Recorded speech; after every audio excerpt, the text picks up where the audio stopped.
Good day, everybody. Welcome to another edition of Rural Insights video and podcasts. And as usual, we have a wonderful, interesting guest for you today, Coby Fletcher, who is the head of the Escanaba Schools, the superintendent, and one of the major school districts in the Upper Peninsula. I think one of the three largest. I'm not sure of that, but I think it's one of the three largest in the Upper Peninsula.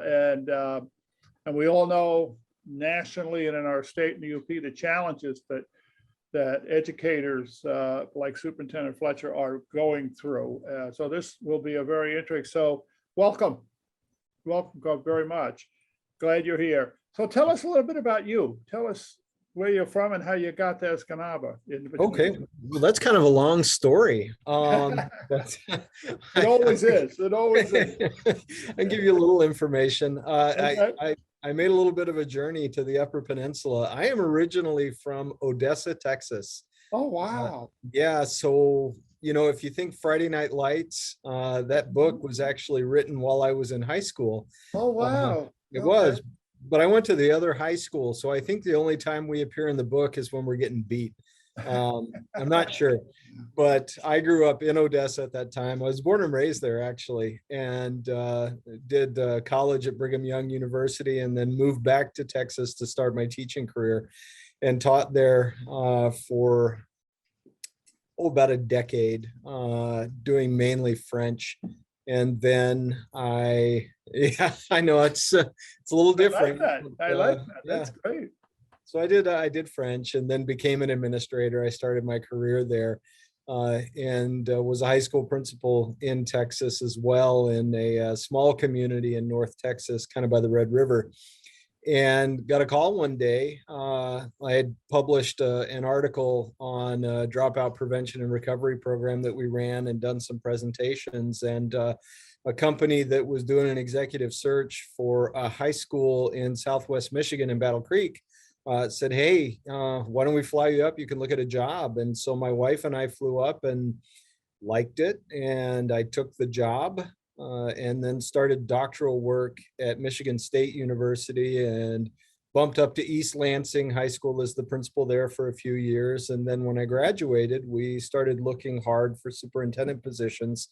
And I had several people tell me when the Escanaba job came open that I should go take a look. And I applied and got invited for the interview, and my wife and I came up and really liked it. And I was fortunate enough that it seems they liked me too. And so I took the job up here, and I've been here for 5 years. So we have just continued to migrate north, I guess, is one way. That's great. That is great. I when I became president of university, a city manager friend of mine downstate told me, I used to live in Grand Rapids, and he said to me, just be aware of the fact that city managers and county managers and university presidents have sort of the same thing going on. That is, every year you lose 10% of your constituency because you get 10% mad by something you did. So just watch those 10%, he said. It's a tough job. Well, great. That's an interesting, it's interesting. It is fascinating how many superintendents in Michigan went to Michigan State for their doctoral programs. I know it's not the only one, but it has certainly had a large impact. So tell us about Escanaba School. I mean, everybody in the UP and people who follow your things know Escanaba is a major part of the Upper Peninsula. It's a beautiful, dynamic place, and is sort of what we call the manufacturing belt. That Iron Mountain, Escanaba has more manufacturing than anyone else. I think that's still true in the UP. So tell us about the school system. So we are one of the largest school systems in the Upper Peninsula. We have a little over 2,000 students, just about 2,150 kids here. And we recently made some changes as far as our campuses go. We run a kindergarten center. So we have beginnergartners and kindergartners at that center. So those are kids that are about 5 or 6 years in age. We have an elementary school where we serve grades 1 and 2, an upper elementary school where we serve grades 3 through 5, and then a junior high, senior high where we serve grades 6 through 12. And that realignment is somewhat new to us, but it helps us operate a little bit more efficiently. There were some benefits to that we saw. We operate a very comprehensive program here. So, we start with the kindergarten center, and I like to think of the capstone as the early middle college program that we started a few years back that's been very successful. And then in between those grades, we do our best to serve kids in a variety of different ways. We have a strong core program, but we also run, I think, I'm pretty confident in saying the largest fine arts program that you could find in our region. So, everything from a nice drama program all the way through to band, orchestra, art, you name it. And then, of course, a very strong athletic program as well. A great tradition of that here. So I like to think that we're rural. We're kind of a mid-sized school district, large for the UP, but we offer it all. A lot of things out there for kids. Well, here at Rural Insights, we're one of the research pieces we do when we talk to policymakers, say, just like there's no just two urban centers that are the same and no suburban or metropolitan, that's true of rural areas. In rural areas, there are bigger cities like Escanaba and bigger counties like Delta, different factors as compared to smaller. And for people to understand, it's okay to be metropolitan and to be rural, but we are like them, and there is very clear differences in our regions of what rural is. So what your arts work is a lot of that done, is it the Benefice Center? Is that tied to the schools, or at an independent art center? Yeah, the Benefice is independent of the schools. Obviously, being a smaller community, there's a lot of crossover in who participates in what. So they run programs for youth, and many of our students will participate in that. And then a lot of the individuals who are working in fine arts in our district will also work in the fine arts at the Benefice Center as well. So in a small community like this, where the fine arts community is, it's tight knit. Yeah. So a lot of connections. So the whole concept of middle college is still new to a lot of our listeners and viewers, but is a major part of education these days as we begin to look at educating people, not just everyone's going to get a liberal arts 4-year baccalaureate. Some people will importantly get a very quality 2-year education at a community college or other program. And early middle has really worked. Can you talk about what that is in Escanaba? Sure. Middle college and what you do? Yep.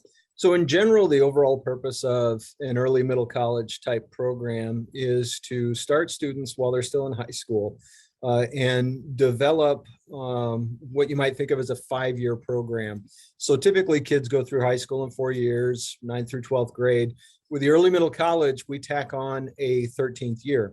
And so when a kid enters the early middle college program, we put together a sequence of courses for that student that ideally allows them to graduate with an associate's degree or with a certification that would allow them to go out and work in a variety of different fields after that 13th year is done. And then the other benefit of that 13th year, of course, is that it's free to the student. And so you could realistically have kids that are coming out of our early middle college program. And of course, we do have kids who come out of our early middle college program with an associate's degree or with some sort of professional certificate or credits that they may want to transfer for a 4-year program. So there are a lot of opportunities for our students. We are unique, I think, in that we tend to target students who come from kind of a first generation college going background. And that segues back into the challenges that we face as a large city in the UP, but still a rural district. We have kids who don't take advantage of those opportunities because college seems far away, it seems far off. And we want to take those students and get them into a program early on, and then get them through a program with an associate's degree or professional certificate so that they can go on and do whatever it is that they would like to do in their post-secondary life. So I think we're kind of unique in that. We're a very supportive program. We presented on this program actually at the World Future Forum. It's a Chicago conference, but a global conference, simply because we offer a pretty unique combination of support, because we know that we're targeting kids who just, historically and their family history aren't used to going to college and doing the things that you do to be successful in college. And thus far, we have run a very successful program. We're very proud of it. It sounds wonderful. Let me just ask you a question about mentoring and advising. So I'm a first generation student after high school.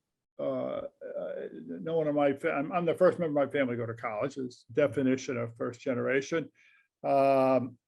I think most of the teachers in my school probably thought I'd wind up in state prison as opposed to being a state university president, but that as it may. You've done well. So the definition always was, to me, was that the difference between me and a lot of young people at school time was, if they weren't first generation, they had somebody to help them think through college. What is it? What do you do? What are your options? I had no ability to do that. And that's just not rural. I mean, I was in Brooklyn, New York. So, I mean, it's urban rural. So the question I have is, I've talked to a lot of educators in the UP about this, is especially with COVID, how are we helping students, especially first gen, think through going to middle college, going to get a degree at a community college, going to work for a manufacturer, or getting a 4-year?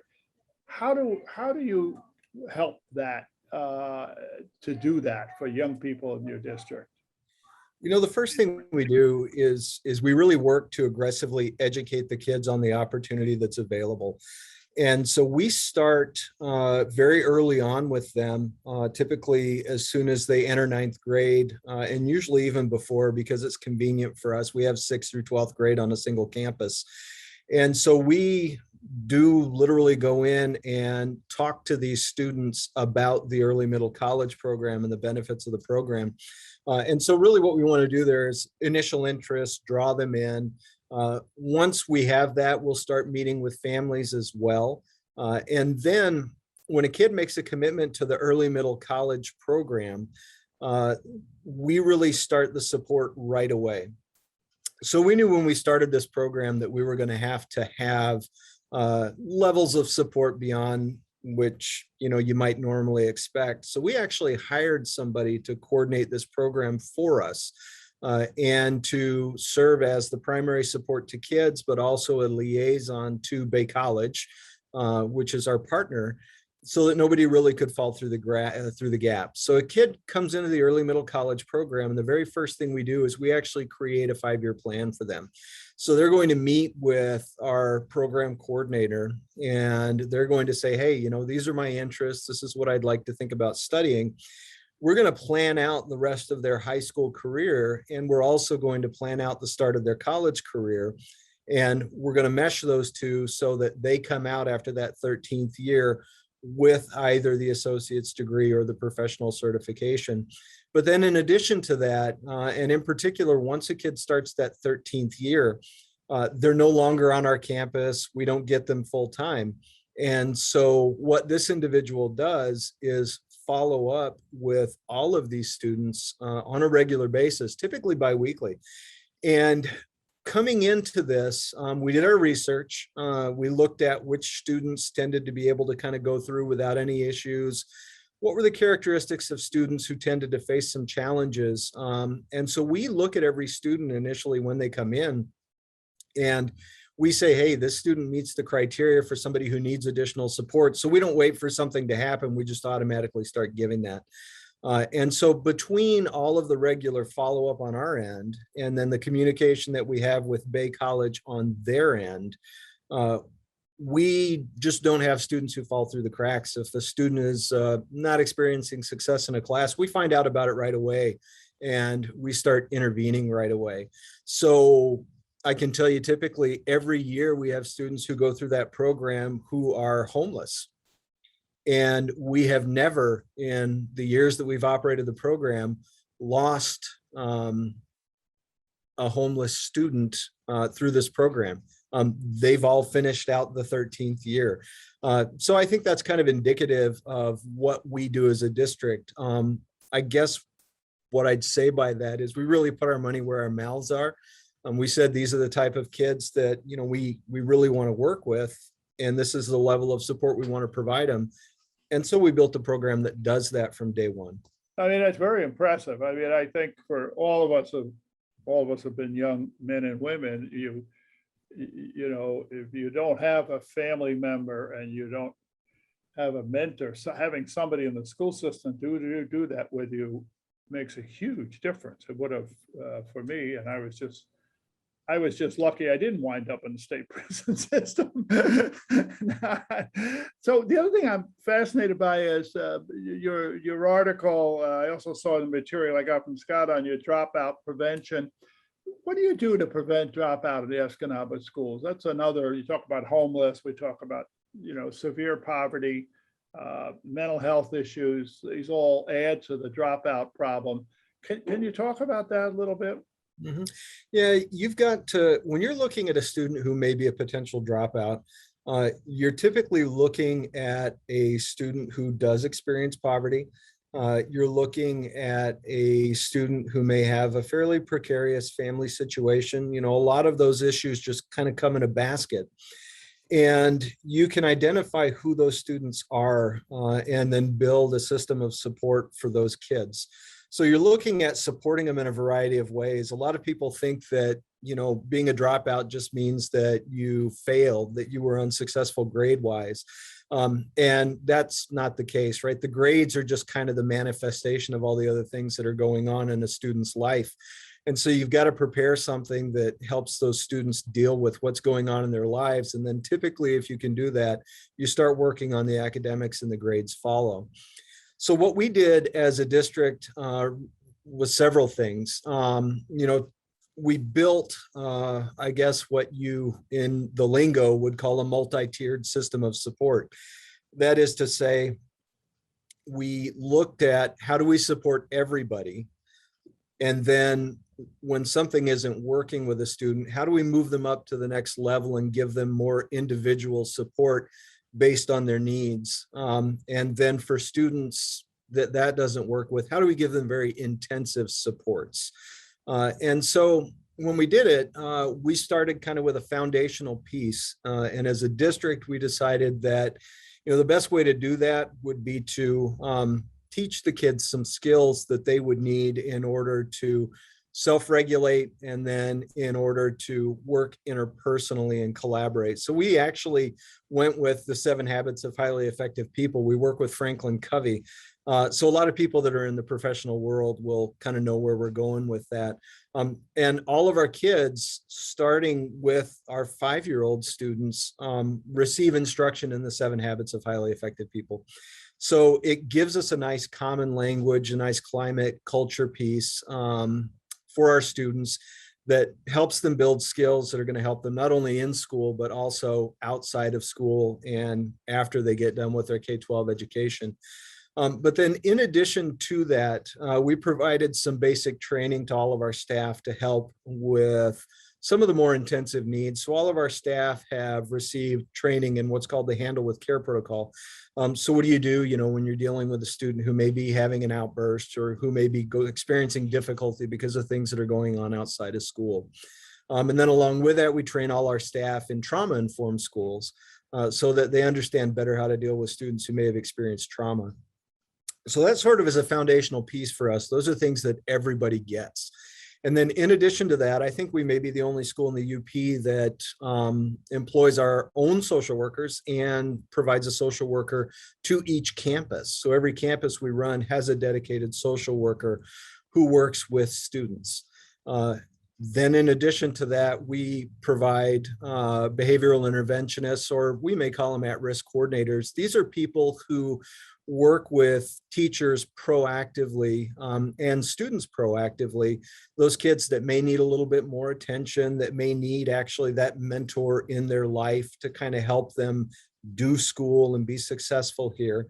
And that would identify other mental health issues for them and direct them for mental health services with the social worker with that. Yeah, what happens is you find that when you put these resources out and people start becoming aware that they're there, everybody just kind of finds ways to begin working together. And so, a student may experience challenges in class. It may go to a behavioral interventionist who might say, you know what, this kid would benefit from some regular visits with a social worker. And the social worker might say, gosh, you know what, there's this community connection out there that might be good for this kid or good for the kids' families. And then, everybody just really starts working. And what we end up with is a nice set of what we would call wraparound services. In other words, it's just a global system of support for our kids. And you put that together and you've done, I think, the majority of the work that you need to do to help you prevent dropouts. Because once those services are all in place and once you start working with kids, all of those people, then you can kind of start focusing on the grade thing and helping kids be successful. It's a little bit like saying, we got to pay attention to Maslow's hierarchy of needs, right? There are certain things you got to take care of in a kid's life before you can start talking to them about why is your grade low in Algebra 2. And we do that. And so we've built that system as a way for us to help and serve kids. That's fascinating. You've touched on so many important issues in today's school that we all want to pay attention to. It's very, unique that I've heard in the UP that having what is a social worker assigned by building and having advisors for higher ed placement and vocational training. I think it's fantastic. Before we go, because I'm going to tie you up forever, I got some closing comments, but Scott Spira, I want to make sure, see if he has a question, but Scott is one of our student researchers at Northern Michigan University, works with Rural Insights, does a fantastic job. He's also a member of the NMU golf team, and he'll be leading them to a national championship this year, coming up in 2022. Yeah, the snow team. Yeah. No pressure there. Yeah. That was terrific. And I really like what you said about Maslow's hierarchy of needs. I'm a psychology major myself here at NMU, and that's really important and something, as we begin to learn more about mental health and how kids are dealing with their traumas from childhood and how that really does have an effect on their behavior and how what they may do may not be exactly who they are and their outbursts and such. So I really appreciate the amount of support and dedication you have down there in Escanaba before that. Thanks, Scott. I want to say how, as we close, how lucky Escanaba School parents and children are to have Dr. Fletcher and his team in place. It's an amazing story about what you've done in this school district. And it's as you as the leader. There's a Yiddish expression that says the fish stinks from the heads down, and there's the opposite effect. The head of the fish is also the brains of the whole enterprise. And you've done an amazing. You're an amazing leader. So, well, now I have to stop you though. I got to give credit where credit is due. Just because so much of what you do as a leader, I think, is just simply allowing other people to do good work. Yeah. And typically, if you get good people into a room and you start hashing out ideas, my job gets easier because then all I have to do is figure out how to make it happen, right? Yep. And so, the ideas didn't necessarily come from me. I just happen to be the person that kind of gets to open the door and listen to all the good ideas other people have and then make them happen. So, credit really goes to our staff there. And that's, from teachers on up, they're the ones that came up with the ideas. I used to say at Northern when I was president, I don't need to be the smartest guy in the room or the smartest guy around, but I need to be the guy that hires the smartest people and listens to those smartest people and gets out of the way. Yep. to let those ideas, and clearly you're do that. My last thing is I've been watching on Twitter, Room Rater is rating everyone's whether they're on interviews now, and the Room Rater gives you a 9 or a 10. And I got to tell you, you get a 10. Nice office. I love the paneling. I know that you're home or your office, but it looks great. No, I'm in my office. You know, I'm lucky. I'm in a building that was built in the early 30s. Oh, okay. It's gorgeous. And so, yeah, they've maintained a lot of the original construction in here. And That's nice. yeah, it blew me away when I first walked in. I mean, it's You go, huge. nice digs. Nice digs. I'll take the job. Very nice. Well, Dr. Fletcher, thank you. We took up a little more time than I promised I would, and this has been a great conversation. So thank you so much for sharing with people in the UP and our readers and listeners outside the UP. And I hope we can do this again in a few months and talk about some other educational issues. Sure. It's a pleasure to chat with you. Thank you. And thank you, Scott, for your work. Absolutely. Thank you. Bye-bye, everybody.